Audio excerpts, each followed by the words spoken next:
we have a few things that I'd like to talk about. As she said, I do some personal training, either at the track or at the CrossFit gym. I train myself at Lifetime Fitness. And I also run, and I did a half a marathon, and I'm thinking I may do that again this year. So I run a lot. So it takes a lot of protein and good nutrition to run, like I do. Yesterday I did 6.5 miles, the time before we did 8, the time before we did 10.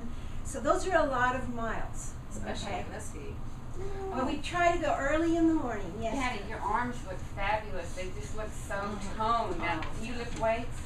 Well, that's what I'm saying. I work out at Lifetime Fitness. Oh, Lifetime, right, okay. Yeah. So I work out. I have done the CrossFit. So if have any of you heard of CrossFit? No. It's one of the newest in things to do nowadays. It's where you're doing interval training. So you keep your heart rate up, plus you do the resistance. Don, you've heard of it, right? Yeah. CrossFit.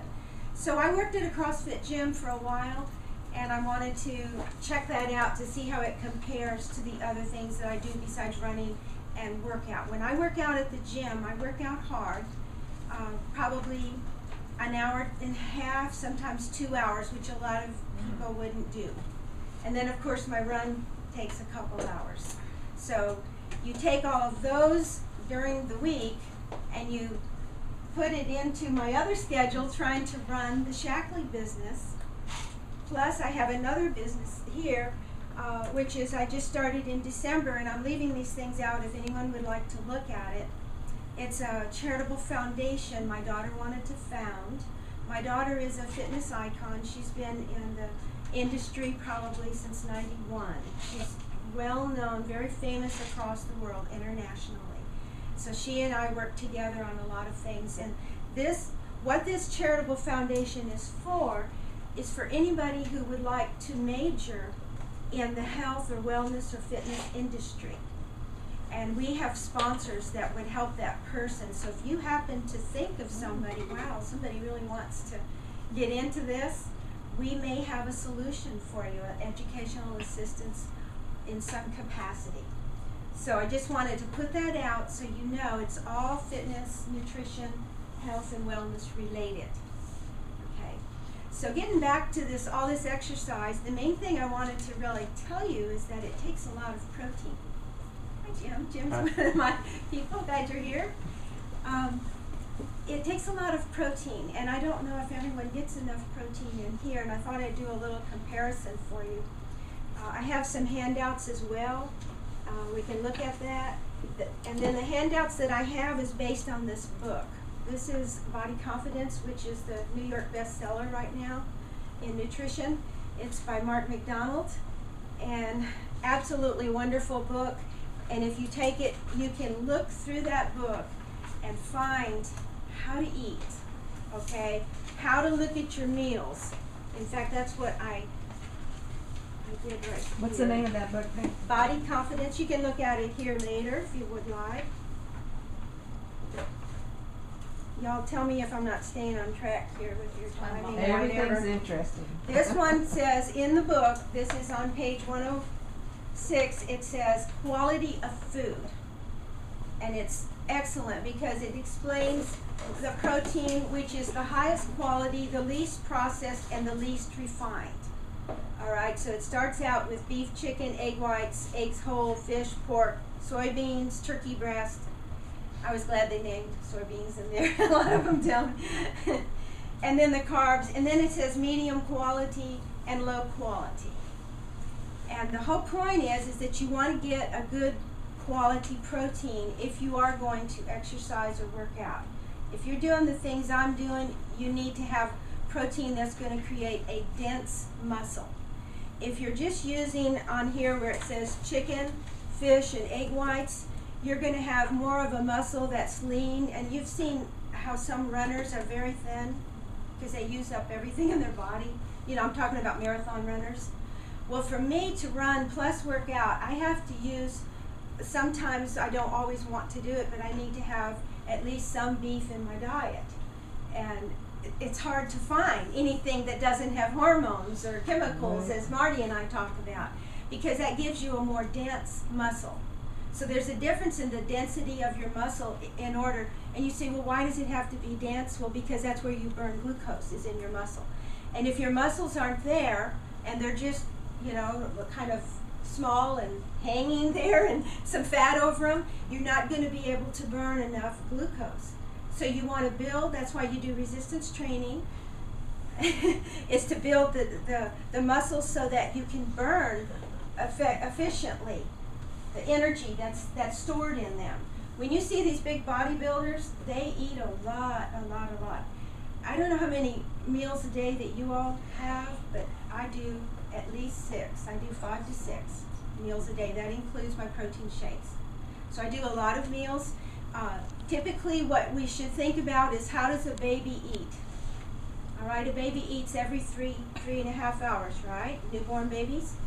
Well, that's how our systems function the best. That's how we metabolize food the best. And everyone says, oh, you are what you eat. Well, no, it's not you are what you eat. You are what you metabolize, what you can actually use, okay? So you have to look at food, what its quality is, how often you can eat it. If you can eat every 3 to 3.5 hours, you are going to be on the track for good metabolism. Metabolism is what keeps the blood glucose going straight. You know how they talk about cinch, and you have to have this area right here has to have the good blood glucose running properly in the digestive system. If you don't eat like I'm telling you, and you only eat like maybe noon, or you have a bagel at breakfast and then you eat a big meal in the evening, you're not going to have that metabolism. So you're not keeping your blood glucose going. That's the whole key with cinch, is eating and having that continually in your system. Does anybody have any questions about that? Is it making sense? What I was trying to tell you? What is it? On your 5 to 6 meals a day, what do they consist of? Well, that's what I was getting at with this. This talks about the quality of the food that you should eat, okay? And then this has another one that says simplifying your meals. So I'll pass those out. If there's not enough copies, you said you would do some more. And this says simplifying your meals. So this gives you a little bit of ideas, okay? And what I normally do, and where's that paper? This is what I used to do in '04.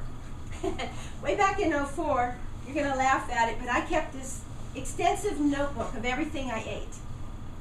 And I wrote down what was a protein and what was a carb and what was a fat, so that I would know how many calories I'm actually taking in per meal. For women that are just normal, we should maybe take in 225 to 250 calories per meal of those meals we're talking about. I generally do more than 300. I just need it. I know I need it because I do too much. Okay, so I do more than that. If you do more than that each meal, then you're probably taking in too many calories. So you need to space them out. The things that you would eat, for example, chicken breast, 2 to 3 ounces of a chicken breast, that would be your protein, and that's about 27. You want me to do this on here? Because you were going to keep track for me. I got the calculator. Yeah, he's going to keep track to show you how to figure out your calories. Does anybody know how to figure out the calories? No. No. Okay. All right. For example, this is chicken breast. All right. You have P, C, and F at the top. And chicken breast doesn't have really any carbs, doesn't have much of fat in it if it's pure chicken breast, good and lean. So you have, if it's 2 to 3 ounces, okay, we're going to come up over here with probably 20 to 24 grams, okay? So you don't get confused as what is the piece of, and one of the things I have is a portion control. One of the handouts I have is it tells you this portion of this chicken breast should look like the mouse of a computer. It should be about this size or flatter, okay? So it gives you an idea of portion control if you look at it. And then of course if there's no carbs and if there's no fat, or if there's one fat, for protein you multiply it times 4 to get your calories. For carbs, times 4. Okay, you with me? And then this one, this is where we get our calories, times 9. All right? And I think it actually says it on one of the cinch containers.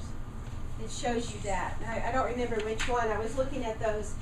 But that'll give you an example. So how many calories would that be just for the chicken breast? 80. So If you go 20. yeah. If you go 20, you have, what, 80? Okay. Then, for example, with that chicken breast, you want to have 1 teaspoon of almond butter. Not a tablespoon, but maybe 1 teaspoon almond butter. I don't know if any of you eat almond butter, but that is like 2 here, 2, and 3 here. You see how it starts adding up? All right? And then I have one of these that shows how many, see which one it is. The almonds go up to, if you have a handful of almonds, goes up, if I remember right, about 17 grams of fat here for just a handful, like 12 to 14. It's a lot of fat. So if you multiply this and you have 14 or 17 over here times 9, look at how your calories increase fast. And almonds are not necessarily a protein it's good for you, but it's a good fat. It's not a great protein. It's a medium protein because it's not very much protein now. They're just a good fat, like avocados are, or like olive oil is. Okay?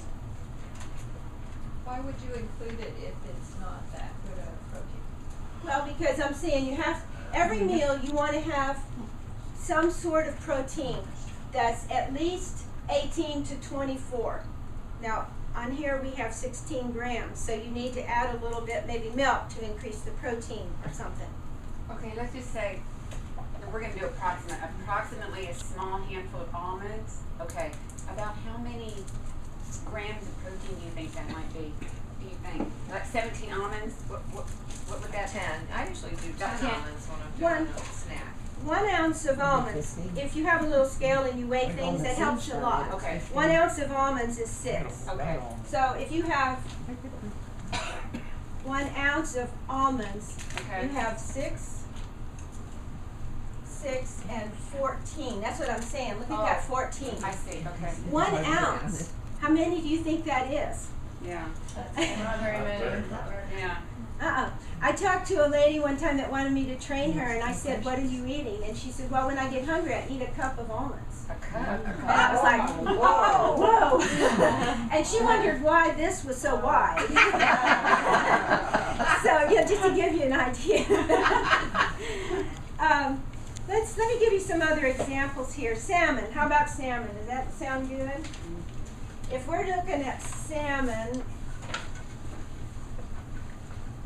and we're doing 2 ounces. Let's try 3.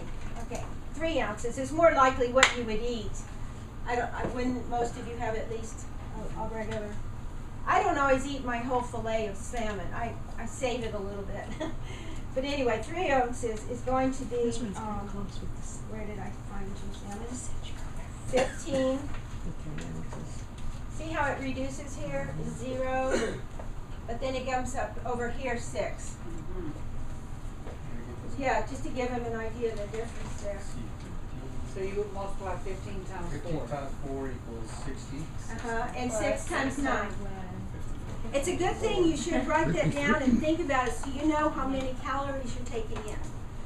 People don't understand the difference between ounce and grams. When you look on the container, It's 114. it'll show you how many grams sometimes, but not necessarily. Let's see, where is that one? I have one here. I did the energizing soy protein, the physique recovery protein, and the cinch meal replacement. The difference is 1/3 cup of energizing soy protein is 14 grams of protein. The physique is 14 grams of protein, but that's 1/2 a cup, so it's more. Cinch soy is 2 scoops, that equals 1/2 cup, that's 16 grams of protein. And then you have 23 carbs and 3 grams of fat. So if you're doing a meal replacement, you have a question, I sweetie. do, Go ahead. yeah.